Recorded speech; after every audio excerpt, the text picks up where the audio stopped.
so I blamed God. I said, God, I've been serving you sincerely for over 40 years, and I just don't know what else to do. I've tried to resist the devil, I've prayed, I've done everything, it's not my fault. It's got to be yours because I've done everything I can. That's what I told God. And I said, God, I am having a hard time believing in you because really and truly I've not seen your power in my life. I mean, I've heard a lot of people say that they've got power, but I don't see it. I'm not seeing it. And so I said, if you are a real God, and if there is a real heaven, I'm not going to be there unless you prove yourself to me supernaturally, because I'm done with this wishy-washy, intangible stuff. It's not working for me. That's what I said to God. Praise God for patience, for his patience. He should have wiped me off the face of the earth when I did that. But he realized what was happening. He realized that was actually a beginning of surrender for me. That was actually saying, Lord, I can't do it. And he realized that he was getting through, so he didn't give up on me. I went overnight from being what I believe to be a better than average Christian to being a faithless skeptic. I don't even know if there is a God. And for several months, I gave up on doing God's will. I decided that I'm not even going to try.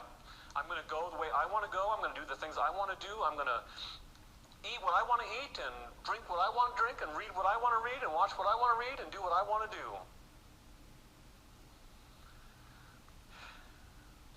But God did not leave me there, for which I'm very thankful, because that was a downward spiral. I had no conception of where that was going to lead. But God rescued me from that. The key to my surrender started at camp meeting, Wisconsin camp meeting. I was there to visit my mother. I wasn't there to enjoy the spiritual feast. I was there to just talk to my mom. And we were sitting together in a meeting one evening, because of course I had to go with my mom. And, I don't remember any of the words, I don't think, in that sermon to this day, but I do remember one thing. The sermon was about surrender. I remember one thing very distinctly. I remember wondering to myself, I wonder if that's the problem. I wonder if it's possible that through all these years of sincere Christianity, I have never actually succeeded in surrendering all my life to Jesus. Well, it was an interesting thought. I didn't jump into it immediately. I decided that I was going to pray about it, and I was going to study surrender a little bit more. And so what I decided to do was to read the New Testament again for the gazillionth time.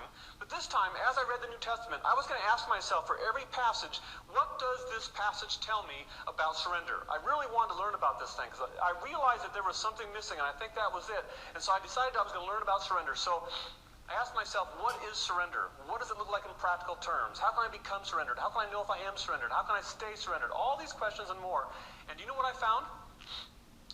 I found something that Ellen White already knew. Self-surrender is the substance of the teachings of Christ. Self-surrender is the substance of the teachings of Christ. My friends, I want to ask you a question.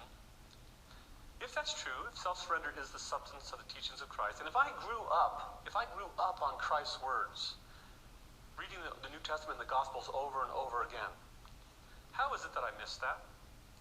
How is it that no pastor sat me aside and says, Mike, this is how surrender works. Surrender is the substance of the teachings of Christ. If surrender is the substance of the teachings of Christ, then how did I miss out on it all my life? Where were my parents teaching me about surrender? Where was my pastor teaching me about surrender? Why couldn't I learn it? Do you think it's any coincidence that we have such a hard time understanding surrender and learning what it really means?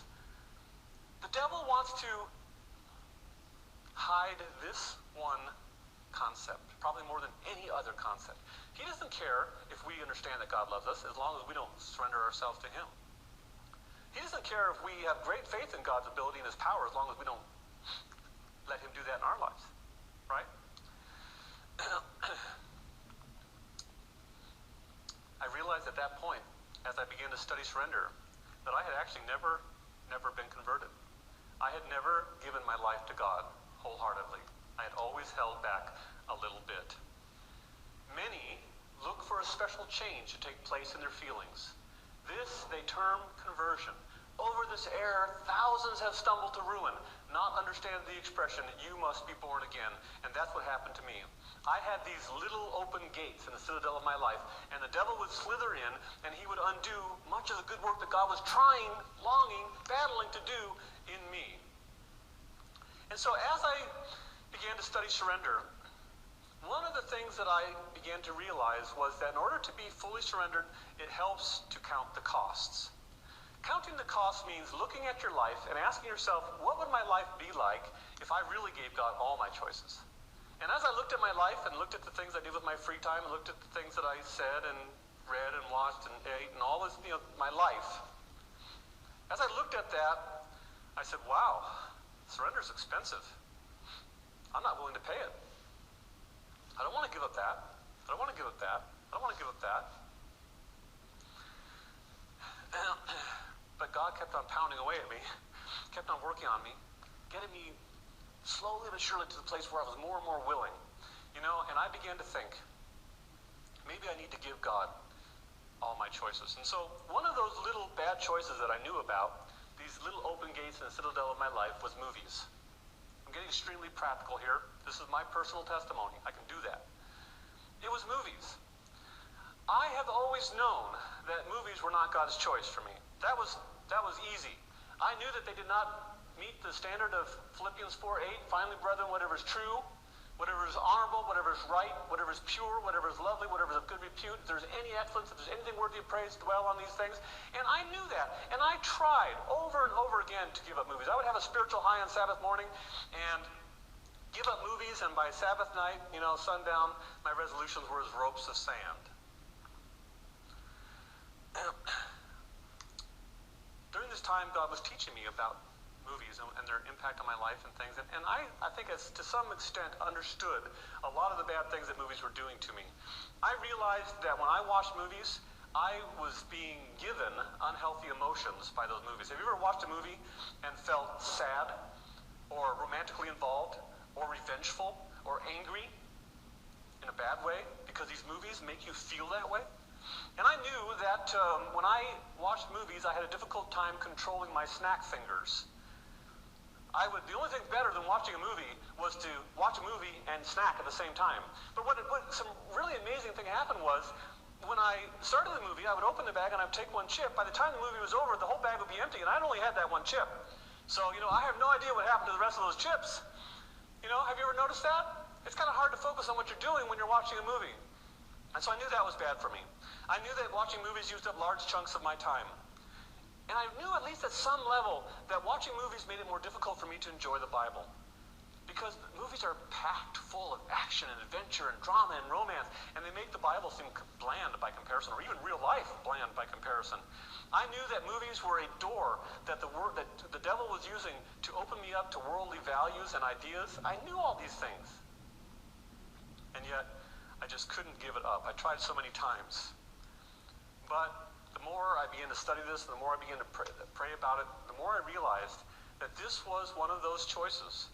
This was one of those little things that was keeping me from surrendering my life 100% to Jesus. And I knew that they would have to go. What made this really hard was that at that time I was an engineer, and I would often travel all over the world solving problems for my company. And this meant a lot of international travel. And international travel means watching movies. I don't know if you realize that. They just go hand in hand. I mean, you don't sit in this one little seat for 8 or 9 hours or 12 hours, whatever the case. You don't sit in this little seat for all that time and not watch a movie or 3. It just can't be done. It's impossible. And so as I was studying about surrender, and as the Lord was impressing me about this movie problem, I had some international travel coming up, and I'm kidding you not. This had never happened before. Just ahead were 3 international trips in the space of 3 weeks. I went to London 1 week and came back for a day.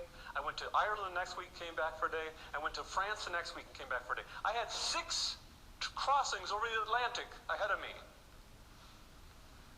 And as I looked at my daunting travel schedule, and as I prayed about surrender, I said to myself, Mike, you're going to give up movies as soon as you get back. Oh, me of little faith, right? I remember distinctly going to England that first week. I remember watching the movie. It was a crime thriller, and it was dark, and it was dirty, and it was yucky, and it was like, just made me feel terrible. I said, Mike, why do you watch this garbage? And I was so disgusted with myself, I went to sleep and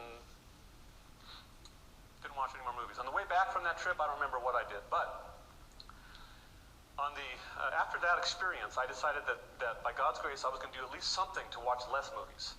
So I decided that before I went to Ireland, I was going to stock up on all the good reading material that I could find. I was going to bring my MP3 player with some good sermons on it and some good music, and I was going to do everything I could to at least reduce the number of movies that I watched on that trip. Well, it turns out that flight to Ireland was a very late night, early morning trip, and I slept the whole way. I slept the whole way, man. From the time we were taking off to the time we were landing, I pretty much slept the whole way. And you know what? During that time when I was sleeping, I did not watch one movie. Not one. Hey, don't laugh. Whatever God can do to keep us from temptation, you know, he'll do it. So God was good. In the middle of that trip to Ireland, something miraculous happened. I woke up one morning, and I needed to surrender right there. I don't know how God did it. It was supernatural.